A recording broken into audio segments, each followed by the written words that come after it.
Okay, so Quark, which is in Tokyo as well.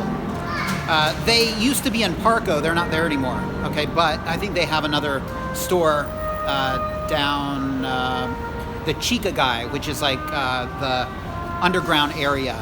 That's how you get to the subway, and they've got a bunch of shops there. So we'll check it out.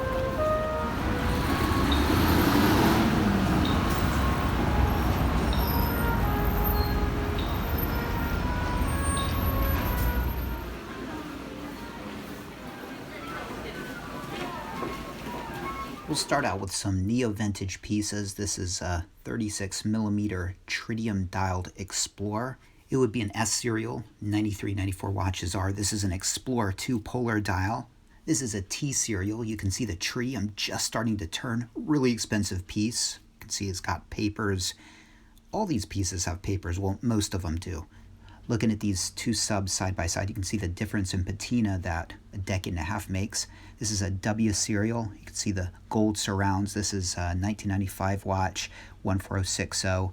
A 1680, the first of the date subs, but certainly not one of the first versions. Those had the Submariner text in red. From 77 to 79, the Submariner text was in white. This is listed as a Mark I dial, but I don't think it is. I think it's a Mark III dial.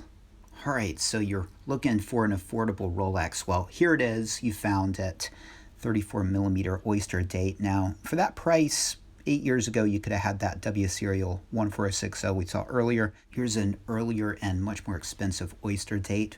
By the way, when we were talking about those two subs, we crossed the point from neo-vintage to vintage, and here's an all-gold Oyster Perpetual. Now, they list this as a 1995, but the papers say it's an E. E's are from 1990.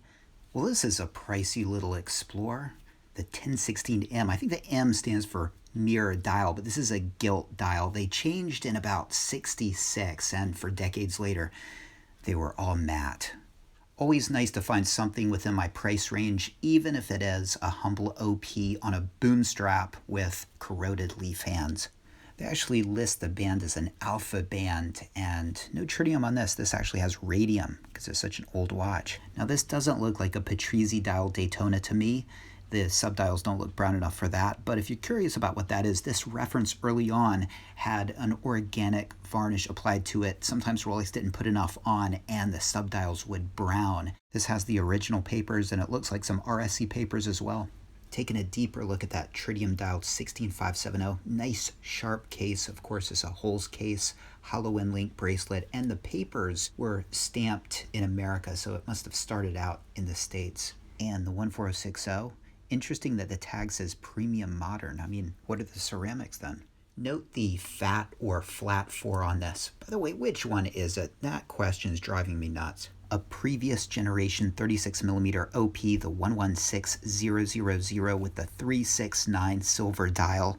This used to be a watch you could have for probably half that price, but then this thing came along, and interesting that they're side by side. Now, which would you go for? That's a tough question. I mean, you would want the internals of the new one, right? The 32 movement, but on the left, you've got the last of the 369 OPs and a much sportier look. A box and papers 34mm Air King, just completely different looking than the modern Air King. I mean, it's got the solid white gold 369 indices on the dial. It's a time-only watch, and it's half the price. Of course, a 41mm OP needs no introduction. That red tag indicates they're in negotiations with a customer. Probably Mark Goldberg. A previous generation 36mm date just with the 3135 movement. The generation before this one, the 5 digits, had the same movement, but it was this one that really took the date just into blingy territory with polished center links on the Oyster braceleted versions and polishing on the front of the case. Contrast that with a 16200 to see the difference. This is a Sea Dweller 4000, so the transition between the pre-ceramic and then the current 43mm Sea Dweller. This is still 40mm, and it's got no Cyclops, and they only made it for about 3 years, so highly collectible piece, as is the one next to it, which is its predecessor, the 40mm pre-ceramic Sea Dweller. Beautiful example, box papers. This is an M serial from 2008.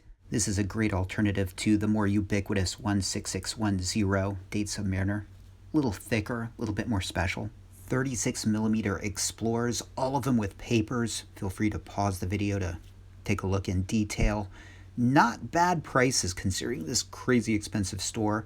Here are a couple of 39 millimeter Explorers. This is the first generation Mark I dial, the shorter minute hand, the solid gold 369 on the dial, and here is the later version, the Mark II dial.